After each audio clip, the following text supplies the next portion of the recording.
Let me tell you something straight from the heart. I wish someone had handed me this blueprint years ago. Because if I had known then what I know now, I could have saved myself years of stress, frustration, and living in a home that felt heavier than it needed to be. And here's the truth. Clutter doesn't pile up overnight. Sneaks in slowly. A drawer here, a stack of papers there, a closet that becomes harder to close each year. Until one day, you look around and realize you're surrounded, not just by things but by memories, decisions, and unfinished tasks. And it feels overwhelming. But here's what most people don't realize. Decluttering isn't really about the things at all. It's about your peace of mind. It's about your safety. It's about whether your home makes you feel calm and supported, or stressed and exhausted. I've spoken with so many seniors who said the same thing. They thought they were simply getting older when they lost track of their keys, missed an appointment, or tripped over a box in the hallway. But the truth was, it wasn't just age. It was clutter stealing their focus, their time, and sometimes even their independence. That's why today I'm going to share with you something powerful. The Senior Decluttering Blueprint. This isn't just another checklist. It's a step-by-step guide built around how our minds, our bodies, and our hearts work as we age. It's simple, it's gentle, and it's designed to help you create a home that feels lighter, calmer, and safer. But let me give you a warning. Don't skip around and don't stop halfway. Because every step in this blueprint builds on the one before it. Miss one, and you may miss the piece it was meant to give you. By the end of this video, you'll not only have a clear path to follow, you'll see why this is the blueprint you'll wish you had years ago. And trust me, once you begin, you'll never look at your home the same way again. So take a deep breath, grab a notebook if you'd like, and let's start this journey together. As we get older, something subtle begins to happen. Clutter feels heavier than it once did. And I don't just mean physically heavier, though lifting boxes and sorting through piles certainly does take more energy. I mean emotionally and mentally heavier. Let me explain. Studies have shown that clutter isn't just an inconvenience. It actually raises our stress hormones, particularly cortisol. That's why walking into a cluttered room can instantly make your chest feel tighter, your mind more restless, and your patience shorter. For seniors, that stress can do even more damage, affecting blood pressure, sleep quality, and even memory. And then there's the safety side. I once spoke with a woman who tripped over a box she had left in her hallway. It seemed harmless at first, but the fall left her shaken, and it made her realize something. Clutter wasn't just making her home messy, it was threatening her independence. One wrong step could change everything. On a more personal level, I felt it too. The frustration of searching endlessly for reading glasses that were buried under papers. The embarrassment of inviting someone into a home that didn't reflect the peace I longed for. The constant feeling that there was something I still had to do every time I looked around. And here's what I want you to really hear. Decluttering isn't about a perfect, spotless home. It's about creating a space that supports you. A space that gives you room to breathe, reduces your stress, and protects your safety. This is why decluttering matters more in our senior years. It's not just about organizing things. It's about protecting our health, our peace of mind, and our freedom to live fully in the years we have ahead. And that's why the blueprint I'm about to share with you is so important. Because it's not about forcing yourself to get rid of everything. It's about choosing what supports your life today, in this season. Have you ever wondered why it feels so hard to let things go, even when you know you don't really need them anymore? I used to ask myself that all the time. I'd hold onto old clothes, expired makeup, stacks of papers, even little trinkets, and I'd think, why can't I just throw this away? But here's what I learned. There's psychology behind it. And understanding it is the first step to breaking free. For seniors especially, many objects in our homes are tied to memories. That sweater in the closet might remind you of your late husband. That stack of birthday cards feels like proof of how much your children loved you. Those souvenirs from a trip decades ago feel like anchors to a time when life was different. Psychologists call this emotional attachment clutter. We don't just see an object, we see a piece of ourselves. And that makes letting go painful. Then there's something called decision fatigue. Every single item we pick up asks a question. Do I keep this? Donate it? Throw it away. What if I regret it later? Those tiny decisions pile up until we feel mentally exhausted.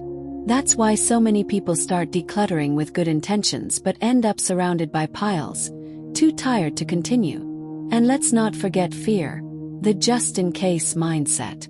We keep a broken lamp just in case we fix it. We hold on to old cables just in case we need them. Research shows that this fear of waste is one of the strongest barriers to decluttering, even when deep down we know those items will never be used again.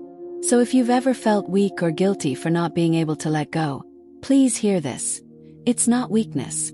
It's human. It's your brain doing exactly what it's wired to do. Protect memories, avoid hard decisions, and hold on to safety.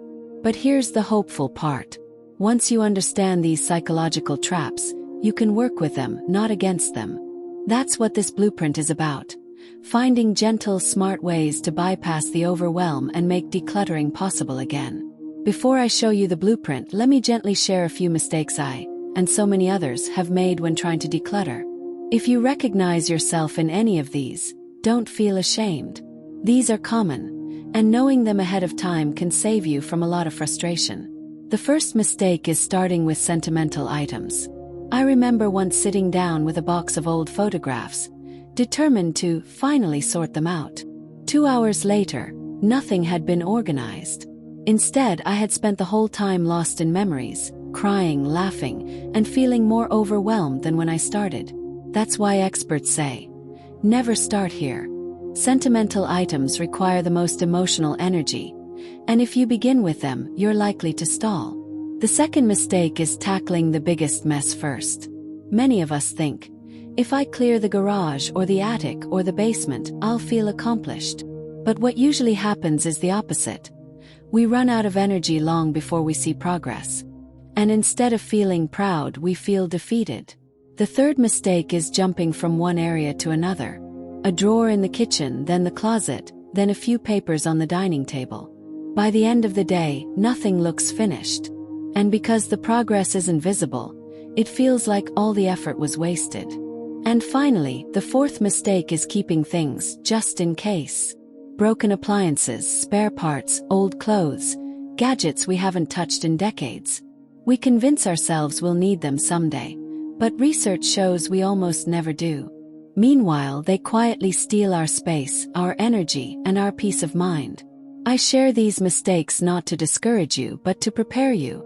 Because the moment you avoid these traps, you free up your energy and motivation to follow a much easier, gentler path forward. And that's exactly what the blueprint is designed to give you. A clear, step-by-step process that works with your mind, not against it. Now that we've talked about the mistakes, let's move into the solution. The blueprint I wish I had years ago. Think of this not as a chore list, but as a gentle guide, a step-by-step path designed especially for seniors. Each step is meant to build momentum so that instead of feeling drained, you feel lighter and more encouraged as you go. Step 1. Start with daily use spaces. These are the areas you see and touch every single day. Your nightstand, your kitchen counter, the table by the front door. Why start here? Because they give you immediate results. Imagine clearing your nightstand so it only holds your lamp, your glasses, and one book you're actually reading. Every time you wake up or go to bed, that pocket of peace will remind you that progress is possible. Step 2. Focus on safety-first items. Next, go through your home with your safety in mind. Look for expired medications, loose cords, boxes in walkways, or broken chairs. One woman I knew tripped over a small box in her hallway, and it shook her confidence for months.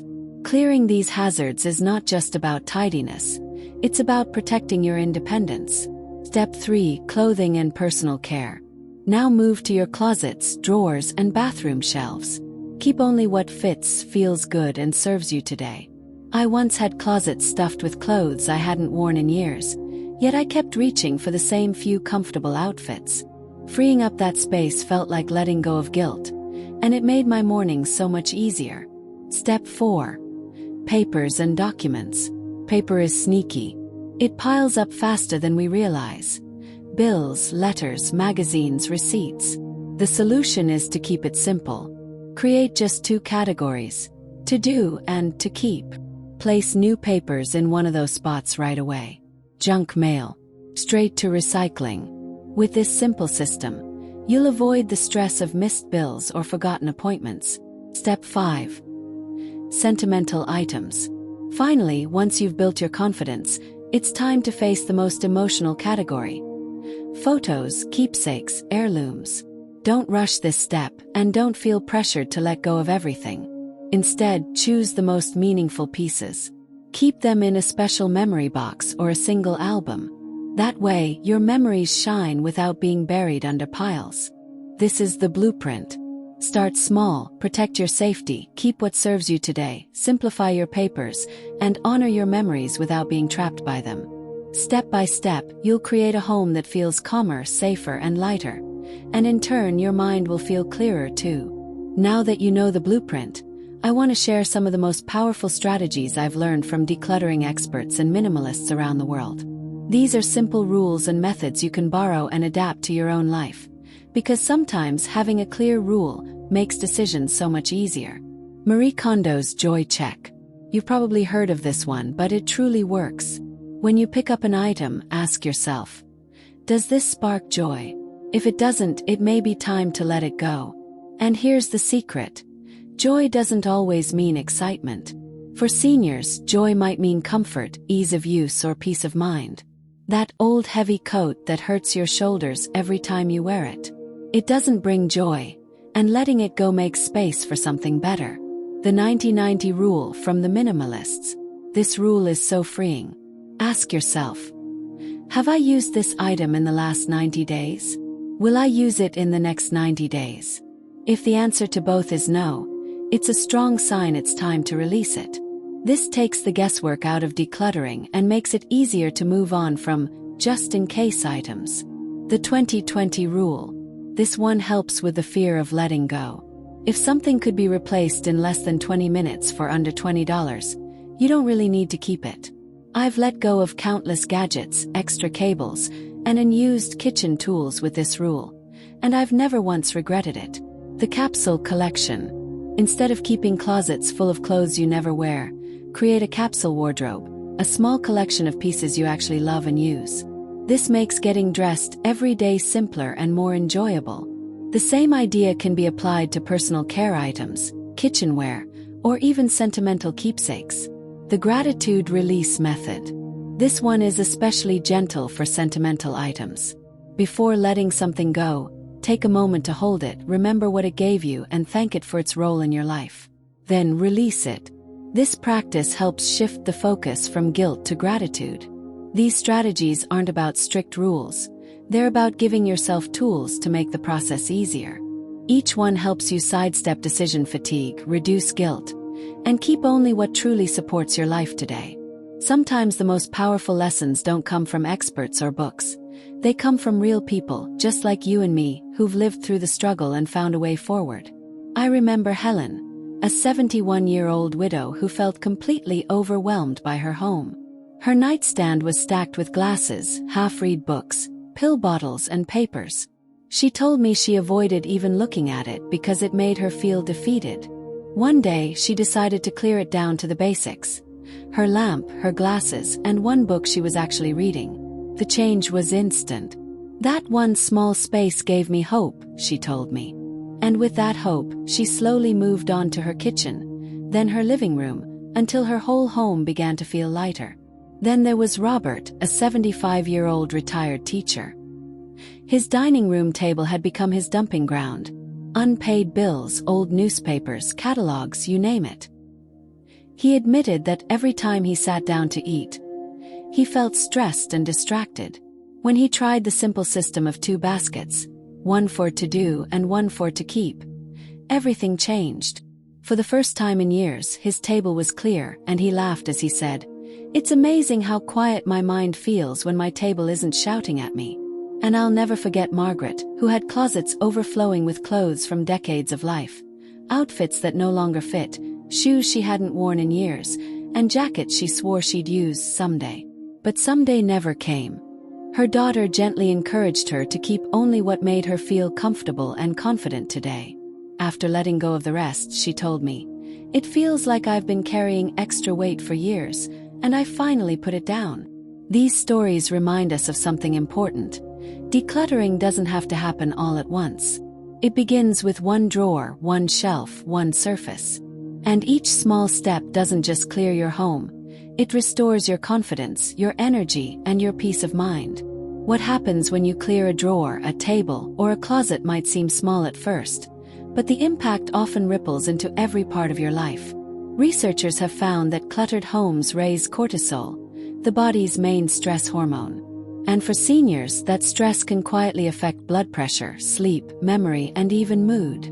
But when you clear clutter, even in just one space, you immediately lower the mental load. Your brain has less noise to filter, and that translates into calm. I think of one senior who told me, "It feels like my house is always shouting at me." Every pile of papers reminded her of what she hadn't done. Every crowded closet whispered that she was behind. But once she began decluttering, she said, the silence came back. My home finally feels peaceful. The benefits go beyond stress relief. Decluttering reduces the risk of falls, making it safer to stay independent at home. It makes everyday routines like finding medications or getting dressed simpler and faster. It can even make relationships feel lighter, because you're no longer embarrassed to invite friends or family over. And perhaps most beautifully, decluttering gives you more space. Not just physical but emotional. Space to breathe. Space to focus. Space to notice the small joys of life that clutter often drowns out. This is the ripple effect. One drawer leads to less stress. Less stress leads to better sleep. Better sleep gives you more energy. More energy makes it easier to keep going. Before you know it, the simple act of decluttering touches your health, your confidence, and even your happiness. One of the most surprising gifts of decluttering is how much it connects us to others. Because every item you release doesn't just free up your home, it can find new life in someone else's. I remember a woman who had closets full of coats she no longer wore. They sat there for years untouched, yet she couldn't bring herself to donate them. One winter, her church organized a coat drive. She finally let them go, and when she saw photos of families wearing her coats, she cried. "I never realized," she said, "that something I wasn't even using could keep someone else warm."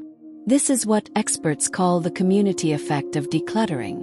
When we donate books, clothes, furniture, or even small household items, we're not just clearing space. We're helping others live with more dignity, more comfort, and more hope. And here's something interesting. Psychologists have found that giving activates the same parts of the brain that light up when we feel joy. It's called the helper's high. That means every bag of items you release doesn't just help someone else. It actually boosts your own happiness and sense of purpose. So instead of thinking of decluttering as losing something, try reframing it as giving forward. Imagine the joy of a young woman reading a book you once loved, or a family sitting at the dining table you no longer needed. Your things can tell new stories in new homes. And here's a practical tip. Keep a donation box somewhere in your home. Every time you come across something you don't need, drop it in. When the box is full, pass it along. Simple, steady giving, one small box at a time. Decluttering isn't just about creating peace in your own home. It's about spreading that peace to others, one item at a time. Here's the truth many people overlook. Decluttering is not a single project you finish once and forget. It's an ongoing practice, a rhythm of living that keeps your home light and your mind clear.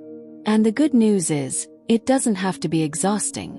Experts suggest a few simple habits that turn decluttering into something sustainable. The first is the 15-minute rule. Set a timer, choose one small area, a drawer, a shelf, or a corner, and clear it for just 15 minutes. When the timer rings, you stop. That's it. No pressure to do more. But here's the beauty, those little sessions add up. Over weeks and months, they transform your home without overwhelming you. Another strategy is the one-in, one-out rule. Whenever something new comes into your home, a shirt, a kitchen tool, even a gift, choose one item to let go of.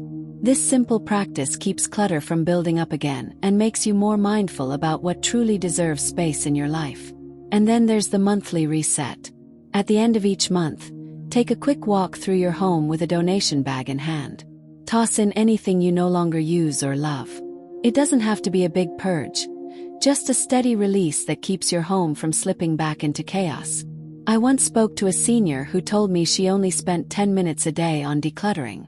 At first, she thought it was too little to matter.